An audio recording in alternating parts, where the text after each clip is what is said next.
नमस्कार, श्री स्वामी समर्थ. कसे आहात तुम्ही सगळे? आय होप तुम्ही सगळे मस्त असाल. तर चला आजचा व्हिडिओ कारण म्हणजे आपण गणपती बाप्पाचं घरच्या घरी पूजन आणि नाही का प्राणप्रतिष्ठान कसं करायचं हा व्हिडिओ मी बनवला आहे. तर त्याचा मी व्हिडिओ तुम्हाला दाखवत आहे. तर कसं करायचं आपण गणपती बाप्पाच्या आता उद्या आपला 7 सप्टेंबरला गणपती बाप्पाचं आगमन होणार आहे. तर गणपती बाप्पा आपल्या घरी येणार आहेत. तर त्यासाठी आपल्याला शुभ मुहूर्त आहे दुपारी 11 पासून ते 11:10 पासून ते 1:45 काहीतरी आहे. तर त्या टायमामध्ये आपण गणपती बाप्पांना आपल्या घरी आणायचं आहे आणि त्यांची स्थापना करायची आहे. तर त्याची स्थापना घरच्या घरी कशी करायची किंवा पंडितजीला न बोलून आपण घरच्या घरी करू शकतो. त्यामुळं आणि त्या दिवशी माहीतच आहे कारण सगळे म्हणजे मंडळाचे गणपती किंवा घरच्या गणपतीची प्राणप्रतिष्ठापना, त्यामुळं आपल्याला शक्यतो नाही का पंडितजी भेटणं पण मुश्किल असते. तर आपण घरीच आपण प्राणप्रतिष्ठापना करायची आहे. तर कशी करायची? गणपती बाप्पा घेऊन येताना आपण मूर्ती गणपती बाप्पांची जी कोणी घेणार असेल त्यांच्याकडे तोंड करून ती मूर्ती घेऊन यायची आणि ती मूर्ती पूर्ण झाकून आणायची. आणि नंतर आपल्या दरवाजामध्ये आल्यानंतर मूर्तीचं तोंड आपल्या घराकडे म्हणजे चौकटीकडे करायचं.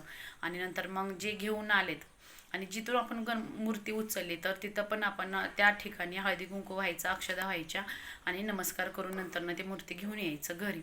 घरी आल्यानंतर थोडी 5 पावले आपण नाही का गणपती बाप्पाला आणायला जायचं, घंटी वगैरे वाजवत, काय ताशा वगैरे काय असेल ते घेऊन यायचं. आणि ते झाल्यानंतर मग गणपती बाप्पाला आपण घरामध्ये घेऊन येणार. तर ज्या व्यक्तीने गणपती बाप्पांना घेतला आहे तर त्यांचे पाय वगैरे दुधाने नंतर पाण्याने वगैरे नाही का धुवायचे वगैरे, त्यांचे औक्षण करायचं. नंतर गणपती बाप्पांना ओवळून वगैरे घ्यायचं आणि भाकरीचा तुकडा जमल्यास तर भाकरीचा तुकडा नाही का ओवाळून आपण टाकायचा. आणि आतमध्ये आल्यानंतर गणपती बाप्पांना आपले पूर्ण घरवर फिरवायचं आणि नंतर मग त्यांच्या नाही का एकाच ताटामध्ये ठेवायचं.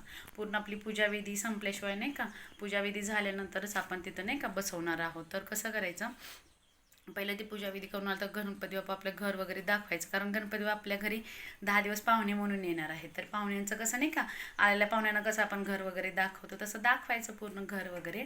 आणि नंतर आपण साईडला ठेवायचं. आणि शक्यतो गणपती नाही का शाडूचा मातीचा असावा, नाही का ते प्लास्टिकचं वगैरे नंतर अशा दुसऱ्या मूर्ती वगैरे नाही का आपल्या प्रदूषणासाठी परिसर आपल्या वातावरण नाही का असं नको व्हायसाठी आपण शक्यतो शाडूच्या मूर्तीच आणाव्यात. आणि मूर्ती खूप मोठ्या नसाव्यात. घरामध्ये असणाऱ्या मूर्ती नाही का लिमिटमध्ये छोट्या असल्या तरी चालतं. कोणतीही गोष्ट नाही का भाव असला म्हणजे झालं. मग एवढ्या मोठ्या मूर्तींचं काय करणार? छोटी मूर्ती केली, पूजा केली, झालं. तर मग आता आपण घेऊन आलो आहे ना मूर्ती, तर ती ताटामध्ये एका ठेवायची, ताटामध्ये ठेवायची. आणि छोटा गणपती बाप्पा असतो आपण त्याची पूजा करतो तर त्याची पूजा वगैरे करायची. नंतर आपली सुपारी असते गणपती बाप्पांची, त्याची पूजा करायची. आणि बघा आता मी तुम्हाला दाखवते कशी आपण प्राणप्रतिष्ठापना करणार आहोत गणपती बाप्पाची होईल. यासाठी मग मी कलश वगैरे मांडून घेतला आहे. तर गणपती बाप्पाच्या आपल्या डाव्या साईडला आणि गणपती बाप्पाच्या उजव्या साईडला आपण कलश स्थापना करणार आहोत. तर बघा मी विड्याची पानं घेतलीत. तर तुम्ही आपल्या नाही का आंब्याची ढाळा असतो तो आंब्याची पानं लावली तरी चालेल. आणि आता आपण पहिली कोणतीही पूजा करणं मग कलश स्थापना करतो ना, तर मी आता कलश स्थापनाचा पूजा करून घेते. हळदी कुंकूचं स्वस्तिक काढायचं आहे. आणि बघा मी फळं वगैरे 5 फळं मांडायची आहेत. तर 5 नाही जमली तर केळी आणि नाही का केळी ठेवली, 1 फळ ठेवलं तरी चालेल. आणि पहिलं मग दिवा वगैरे लावून घेतला आहे. तर दिव्याचीही पूजा करून घेतली बघा मी. मग पहिले आपण दिव्याची पूजा करून घेणार आहोत आणि विड्याही मांडणार आहोत पुढं. तर विड्या मग थोडी नाही का सोपी म्हणजे पटकन व्हावीसाठी पूजा मी पहिला चौरंग घेतला आहे. चौरंगावरती नाही का लाल वस्त्र हातरून घेतलं आहे, त्यामध्ये स्वस्तिक काढून घेतलं आहे. कारण स्वस्तिक जिथं आपण गणपती बाप्पाची स्थापना करणार आहोत तर तिथं स्वस्तिक काढायचं, त्या स्वस्तिकवरती हळदी कुंकू वगैरे व्हायचं. तर ते बघा आता मी हळदी कुंकू वगैरे वाहून घेतलंच आहे. तर आता आपण नंतर आपण सुपारी म्हणून म्हणजे आपला छोटा गणपती, आता आपण मोठ्या गणपतीची स्थापना करणार आहोत. तर आता आपण पूजेसाठी मी छोटी मूर्ती आहे पितळाची ती घेतली आहे.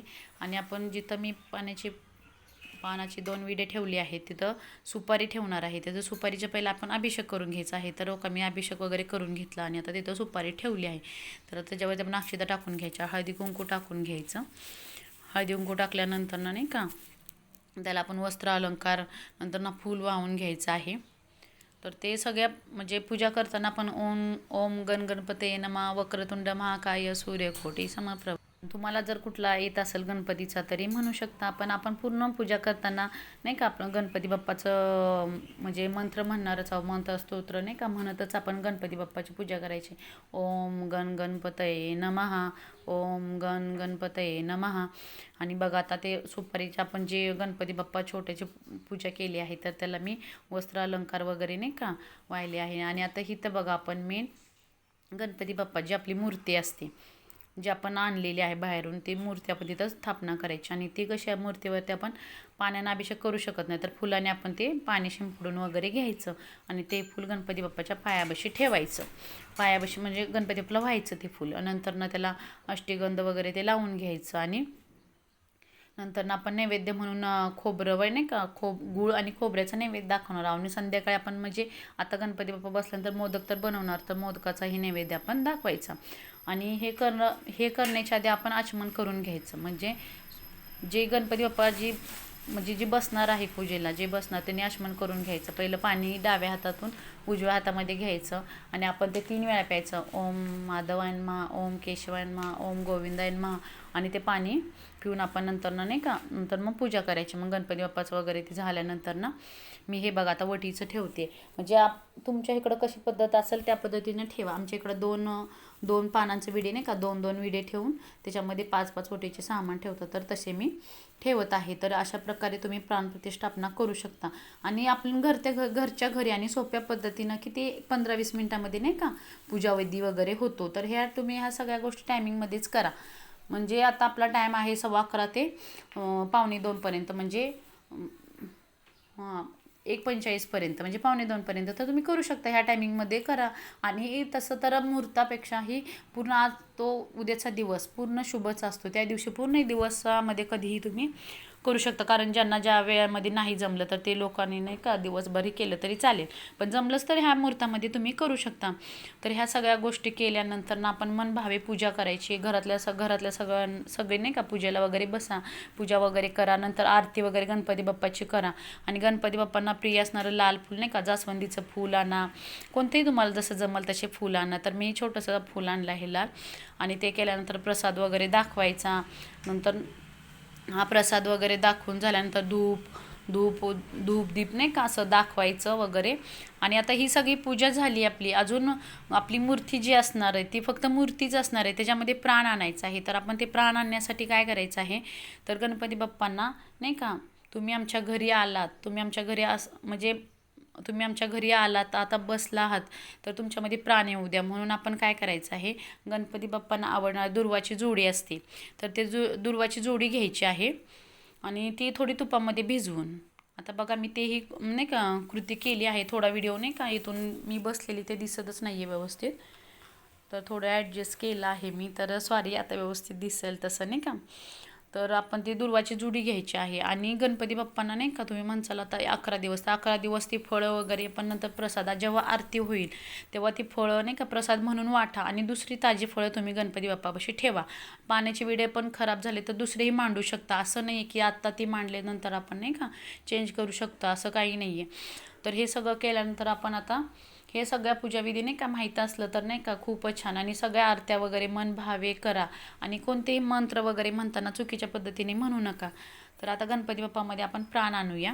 तर हराळी म्हणजे दुर्वा म्हणायचं त्याला. दुर्वा नाही का तुपामध्ये थोडंसं नाही का त्यांचे शेंडे बुडवा आणि ते गणपती बाप्पाच्या डोक्यावरती ठेवायचं पहिलं. आणि गणपती बाप्पांना म्हणायचं तुमच्यामध्ये प्राण येऊ द्या. नंतर उजव्या हाताला ठेवायचं, परत डाव्या हाताला लावायचा आणि एक हाताला लावलं मग तुमच्यामध्ये प्राण येऊ द्या. गणपती बाप्पा तुमच्यामध्ये प्राण येऊ द्या. परत नंतर दोन्ही पायांनाही लावायचं गणपती बाप्पा तुमच्यामध्ये प्राण येऊ द्या. आता माझी छोटी मूर्ती आहे त्यामुळे ते नाही का व्यवस्थित दिसत नाही आहे. आणि गणपतीच्या परत बेंबीलाही लावायचं तुमच्यामध्ये प्राण येऊ द्या असं म्हणायचं. आणि मग ती दुर्वा आपण गणपती बाप्पांना नाही का चरणाला वाहून द्यायच्या आणि मनाभावून पूजा करायची. आमच्या घरी आलात, आमच्या घरामध्ये सुख समाधान ऐश्वर्य वैभव लाभू द्या आणि अशी प्राणप्रतिष्ठापना करायची आहे.